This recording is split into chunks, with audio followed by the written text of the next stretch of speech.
Hello everyone. I am doing another video today.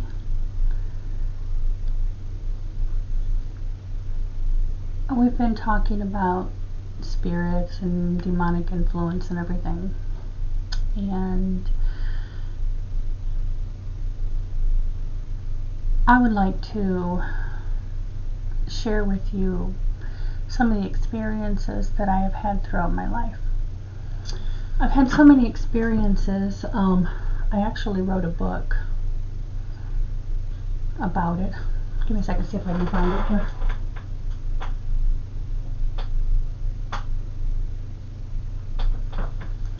I don't see it over there offhand, but it's called My Paranormal Journey.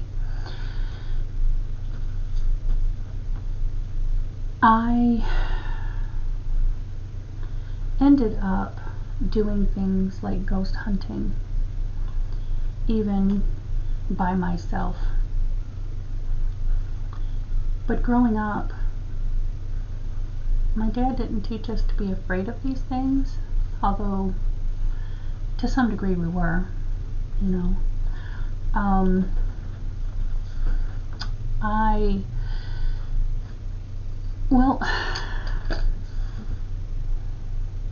I was born 2 months premature. I was not breathing when I was born. I was blue, or dark, as the doctor said. They worked on me and I finally began breathing. I had respiratory issues. I remember being in the hospital when I was a kid. I had asthma up until I was about 7. It went into remission. I had different flavored liquid medicines that they gave me. Were they experimental? I don't know. I remember one was like a chartreuse green. If I'm not mistaken, one was clear and another one was maybe pink or red. I don't really remember. There was like, I was on like 2 of them I think for a long time, and then they added another one or something, and at some point my asthma went into remission.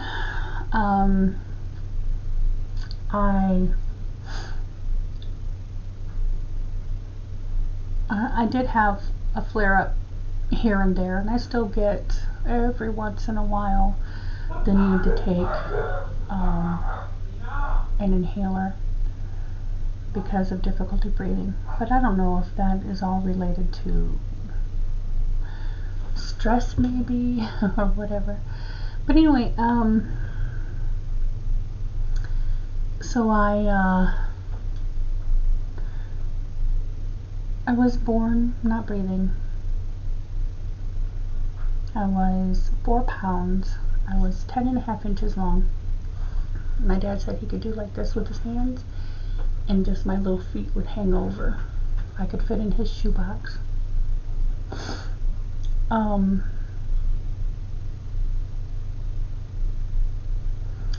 My mother told me that I broke her water. I guess she was having difficulty with me staying in there. I wanted out, I guess. Anyway, Lord knows what he's doing, and I was born, and my father and his family were predominantly Christians. My grandfather was an Assembly of God preacher. I don't know if he may have been apostolic or Pentecostal Church of God at some point, but I know that he at least was an Assembly of God preacher. Excuse me. My dad was a great influence on my life. We grew up, and it was nothing for my dad to tell us that he saw a shadow hovering along the wall that the Lord had spoken to him or whatever. I remember having difficulties in the house that we grew up in. Perhaps sometimes it was hard to tell whether or not it was paranormal or if it was human. I remember sneaking out of my bedroom through the out the hallway and through the kitchen and looking into the living room and seeing a strange reflection in the TV or something. I don't know, maybe it wasn't real at that time, whatever. I also remember in the house that I grew up in, as I got older,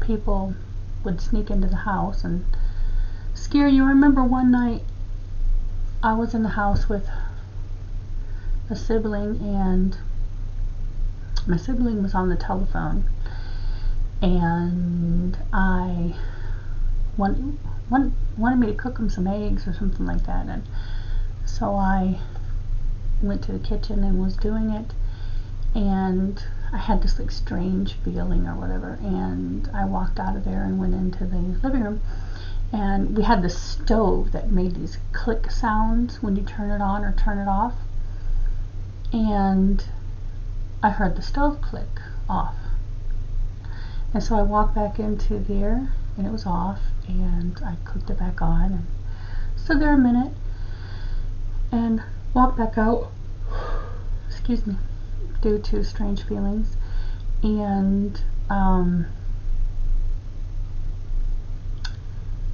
I left out of there and I heard it click off.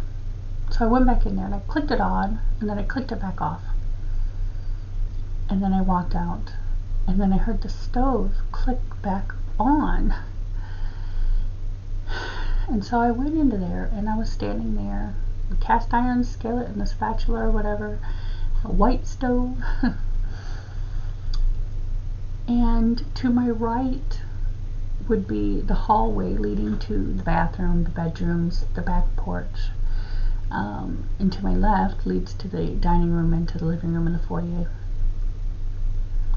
And I saw what appeared to be white shoes appear out of the dark hallway. And this was at night, and the lights in the back of the house were off. And I want to say I screamed, and we went running out of the house. And I stood by the mailbox next to the road in front of the house, and my sibling sat in front of the front door. And I don't know if my neighbors were home at that point or not. Probably not, but I saw there was a big square glass window, kind of like this board behind me, and I saw what appeared to be like a head with the big curly, I think they're called afro hairstyles, come up, and then what looked like two fists, and started pounding on the door. And my sibling got up and ran, and we ran around like the block or whatever.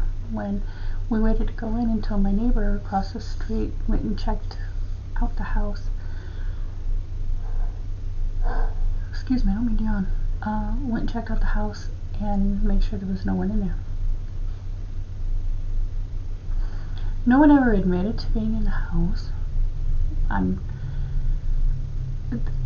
think I may have known one person at the time who had kind of that hairstyle. But I don't know, I find it kind of difficult to believe it was him, because maybe the size. But that's just one instance there in the house. other instance is my stepbrother Jimmy wanted to see our basement. We just had a Michigan basement.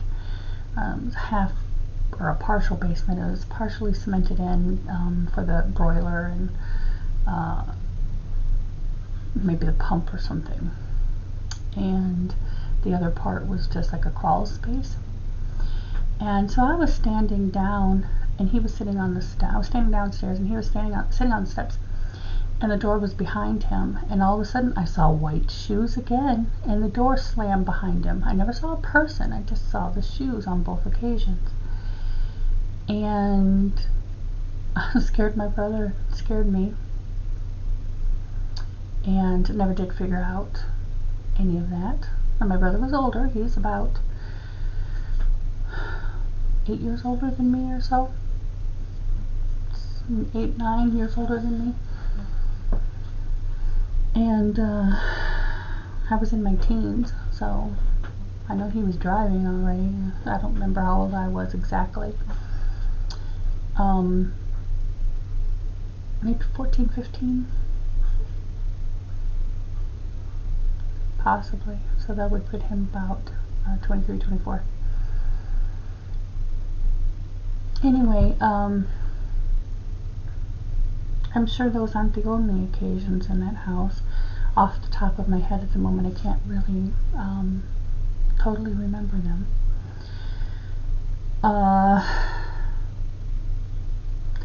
But paranormal situations seemed to be prevalent, and I remember here in this house, many of you have probably seen me on a popular TV series where they come in and do some investigation and investigate around your house or whatever they do, you know. They may not investigate the house very well, but whatever. Anyway, that TV show did not explain very well what happens here, and a lot of that was just, it was even confusing really to me. But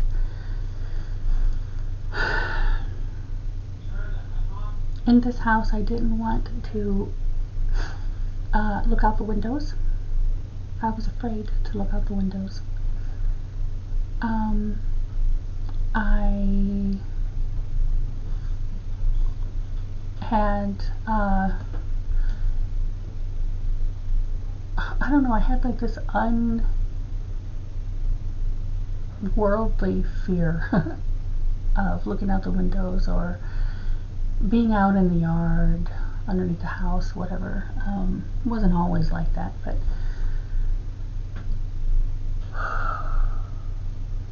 I remember sitting at my computer, much like I'm doing right now, not in this room. It was another area of the house, just actually past this wall, past another wall.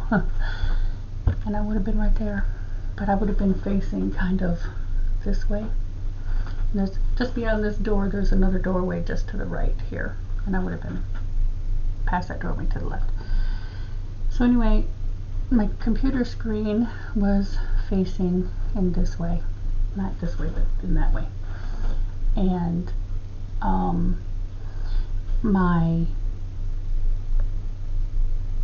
I saw a reflection in the bottom corner of my computer of something behind me in the doorway. And I turned and looked, and whatever it was ran into this room. Okay? And I got up, there's nothing there. And I sat there at my computer and I looked and I just watched the computer screen, and there was the best way to describe it was a lumberjack. It was a male looking figure, blonde hair, blue jeans, and a blue buffalo check or a plaid anyway, top on, and I don't recall really seeing the face or many facial features. The reflection on a computer screen isn't that great, so if he had a lot of facial features, I probably wouldn't have seen them anyway. Or at least, I mean, if I'd known the person, I could have made him out, probably, but, or maybe the reflection is fine, he just didn't have much of a face, but, as long as I looked at him, he was there. And I turned around and I looked, and he ran off into this room. Here, get up, you get up and you look in this room and there's nobody here. And, this isn't a very big room. This used to be a breakfast nook. It's like 7 feet wide by 10 feet long or something like that. I use it as an office now. It's been several rooms. But that's one thing. Another thing, in this house, I'm sitting watching TV, the TV really, really low. My dad was in bed sleeping, and in the living room I was sitting, and there was only men on the TV. I don't really remember what I was watching, but they were like talking to different men. And there may have been an occasional woman or something. I don't really even remember what the show was. But anyway, we were there. I was there by myself, and I heard a female voice more or less between me and the TV. I was kind of sitting sideways from the TV, and so like 4 feet in front of the TV, which would have been maybe about 4 feet in front of me also. The TV's here, and I'm here, and it would have been like right here, so kind of like at an angle or whatever. And the female's voice was louder than the TV, and the female's voice said, "I am here," just like that. And I didn't really recognize the voice, but it said, "I am here." And I woke my dad up and asked him, "Did you hear that?" And he told me if I heard something like that again, to ask it what it wanted. And my dad, he wasn't one to be afraid. But I guess after that, things really kind of started to ramp up, and I'm not sure if that was before some of the other issues that happened, but I'm going to try and keep these videos a little lower. I should have my thoughts together better than what I do, but it's kind of hard to speak about it too, because I don't want to glorify any evil entity or anything like that. I praise the Lord that things like that just don't happen anymore. But as I do these videos and they get in depth, you're going to understand the absolute fear that I was living in. I was terrorized.